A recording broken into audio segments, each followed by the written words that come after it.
লাকাল হামদি আল্লাহ আসসালাতু ওয়াসসালামু আলাইকা ইয়া রাসূলুল্লাহ আশহাদু আল্লা ইলাহা ইল্লাল্লাহু ওয়াহদাহু লা শারীকা লাহুল মাবুদ ওয়া আশহাদু আন্না মুহাম্মাদান আবদুহু ওয়া রাসূলুহু আম্মা বাদ। একটা প্রশ্ন আমার কাছে, মহিদুল ইসলাম, কাঁসড়া, আমতা, হাওড়া। হুজুর, আপনার কাছে একটা ছোট মশলা জানতে চাচ্ছি, জয়ীফ জাল কি এক কথা? জয়ীফ হাদিস কি জাল হাদিস বলা চলবে? জয়ীফ হাদিসকে এসব আহলে হাদিস মৌলবীরা জয়ীফ আর জাল একসঙ্গে বলে দিয়ে দিচ্ছে। জয়ীফ বলার সঙ্গে সঙ্গে এমন ভাবে বলছে ওটাই যেন জাল হাদিস। এ সম্পর্কে আপনার কাছ থেকে আমরা সঠিক বিবরণ জানতে চাই। আলহামদুলিল্লাহ, জয়ীফ আর জাল দুটো কথা আসমান জমিনের পার্থক্য। সর্বপ্রথম কথা হলো, কোনো হাদিস জয়ীফ নয়, হাদিসের সূত্রটা হয় জয়ীফ। তবে আইম্মায়ে দ্বীন, মুহাদ্দিসিনে কেরাম, জয়ীফ সূত্রে যে হাদিসটা বর্ণিত হয়েছে সেটাকে বলা হয় জয়ীফ, মানে দুর্বল সূত্রে হাদিসটি বর্ণিত। অন্যথায় আল্লাহ রাসূল সাল্লাল্লাহু আলাইহি ওয়াসাল্লামের জবানের কথা একটা সহিহ হবে, সবল হবে, আর একটা জয়ীফ হবে, দুর্বল হবে। এটা কি সম্ভব? কখনোই নয়। যে জবান দিয়ে তিনি বলেছেন লা ইলাহা ইল্লাল্লাহ, সেই জবান দিয়ে আবার তিনি বলতেছেন একটা কথা, দুটো পার্থক্য হবে কি করে? ব্যাপারটা হলো, জয়ীফ বলা হয় সানাদের দিক দিয়ে, সূত্রের দিক দিয়ে। যিনি বর্ণনাকারী তার মধ্যে যদি কোনো ত্রুটি পাওয়া যায় তখন মুহাদ্দিসিনে কেরাম সে হাদিসটাকে বলে দিয়ে দেয় জয়ীফ। জয়ীফ আর জাল কথা নেই। জাল মানে বানাওয়াট, জাল মানে মিথ্যা তৈরি করা হাদিস। আল্লাহ রাসূল সাল্লাল্লাহু আলাইহি ওয়াসাল্লামের জবানের সঙ্গে হাদিসের কোনো সম্পর্ক নেই। আল্লাহ রাসূল সাল্লাল্লাহু আলাইহি ওয়াসাল্লামের কার্যকলাপের সঙ্গে হাদিসের কোনো সম্পর্ক নেই। এটা জাল। জাল আর জয়ীফ এক নয়। যারা জাল জয়ীফকে একসঙ্গে করছে, ইসলামের সঠিক অর্থে এরা মুসলমান নয়। কেন বলুন তো?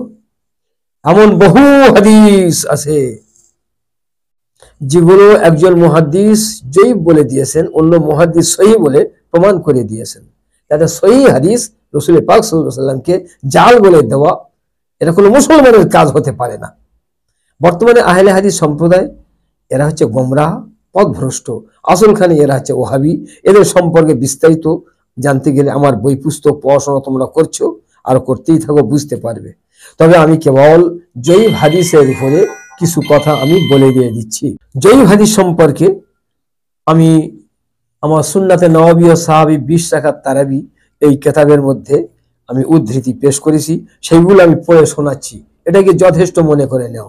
আর এই কিতাব যদি ঘরে থাকে নিজেরা দেখে নিয়ে নাও। জয়ীফ হাদিস আমলের জন্য শুধু জায়েজ নয়, আইম্মায়ে দ্বীন, বড় বড় মুহাদ্দিসিনে কেরাম মুস্তাহাব পর্যন্ত বলে দিয়েছেন। যেমন ইয়াজুজুল আমাল বিল হাদিস জয়ীফ, জয়ীফ হাদিসের প্রতি আমল করা জায়েজ। এখানে জায়েজ শব্দ বলা হয়েছে। রদ্দুল মুহতার হানিফি মাযহাবের বিশ্বস্ত কিতাব, তার প্রথম খণ্ড 385 পৃষ্ঠাতে বলা হয়েছে। আলহামদুলিল্লাহ, আমাদের হানিফি বিশ্বস্ত নির্ভরযোগ্য কিতাবে যখন জয়ীফকে আমলের জন্য জায়েজ বলা হয়েছে, সেখানে আমাদের মধ্যে বিভ্রান্তি থাকার কিছুই নেই। আবার শোনেন, قال العلماء من المحدثين والفقهاء وغيرهم يجوز ويستحب العمل في الفضائل والترغيب والترهيب بالحديث الضعيف ما لم يكن موضوعا। এখানে বলা হচ্ছে, মুহাদ্দিস, ফকিহ এবং অন্যান্য ওলামায়ে কেরামগণ বলেছেন, ফজিলত বর্ণনায়, আমলের প্রেরণা প্রদানে ও ভীতি প্রদর্শনে জয়ীফ হাদিসের প্রতি আমল করা জায়েজ ও মুস্তাহাব, যদি তাহা মিথ্যা বলে প্রমাণ না হয়। আলহামদুলিল্লাহ, যখন আমরা এখানে মুস্তাহাব শব্দ পেয়ে যাচ্ছি, জায়েজ শব্দ পেয়ে যাচ্ছি, আর আমাদের আইম্মায়ে দ্বীনের মধ্যে কেউ হাদিসটাকে মওজু বলে প্রমাণ করে দেননি, অতএব সেখানে আমরা আহলে হাদিসের মৌলবীদের কথায় কান দেব কেন? তাহলে বোঝা গেল যে জয়ীফ হাদিসের প্রতি আমল করা কেবল জায়েজ নয়, বরং মুস্তাহাব।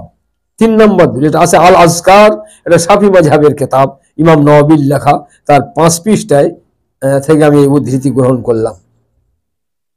3 নম্বর, ও জয়ীফ ইউমারু বিহি ফিল ফাজাইল, ফজিলত বর্ণনায় জয়ীফ হাদিসের উপর আমল করা যাইবে। সিরাতে হালবিয়া প্রথম খণ্ড 59 পৃষ্ঠার হাসিয়া। 4 নম্বর, ইত্তাফাকাল মুহাদ্দিসুন আলা আন্নাল হাদিস আয-যায়ীফা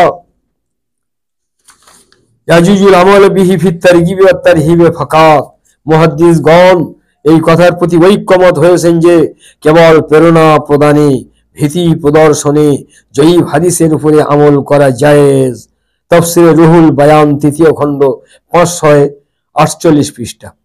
এই ধরনের আরো 10খানা কেতাবের মধ্যে আমি দেখাতে পারবো জয়ীব হাদিস বর্জন করার নয়, বরং প্রেরণা প্রদানের জন্য, আমলের জন্য যথেষ্ট, জায়েজ, মুস্তাহাব। খবরদার আহলে হাদিস মৌলবীদের কথায় কান দিয়ে কেউ বিভ্রান্ত হবেন না। ওমা আলাইনা ইল্লাল বালাগ।